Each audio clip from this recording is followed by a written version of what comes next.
সংস্কার প্রশ্নে জাতীয় ঐক্যমত্য কমিশনের কাজ আগামী নির্বাচন আয়োজনে বাধা হবে না বলে জানিয়েছেন কমিশনের সহসভাপতি অধ্যাপক আলী রিয়াজ। রাজনৈতিক দলগুলোর সঙ্গে আলোচনা করে স্বল্প সময়ের মধ্যেই ঐক্যমত্যের ভিত্তিতে একটি জাতীয় সনদ তৈরি করতে চান বলেও জানান তিনি।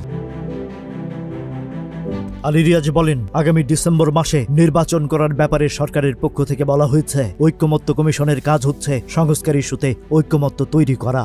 এই কমিশন তাদের কাজ করবে, আর নির্বাচন কমিশন ও সরকার নির্বাচন আয়োজনের কাজ এগিয়ে নেবে। তিনি জানান, এখন পর্যন্ত এই কমিশন 34টি রাজনৈতিক দলের কাছে প্রস্তাব আকারে 166টি সুপারিশ পাঠিয়েছে। এর মধ্যে সংবিধান সংস্কার কমিশনের সুপারিশ 70টি, নির্বাচন ব্যবস্থা সংস্কার কমিশনের সুপারিশ 27টি, বিচার বিভাগ সংক্রান্ত সুপারিশ 23টি, জনপ্রশাসনে 26টি এবং দুর্নীতি দমনের সুপারিশ নেওয়া হয়েছে 20টি।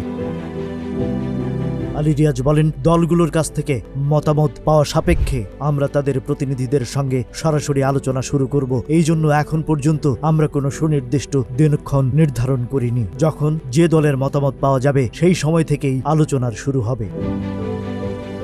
তিনি জানান, এই সংস্কার শুধু আগামী নির্বাচন কেন্দ্রিক না, এই সংস্কার প্রস্তাব আগামী দিনের বাংলাদেশের সনদ।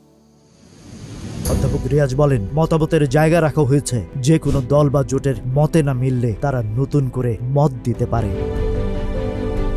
Rajib Raihan, news flash 71।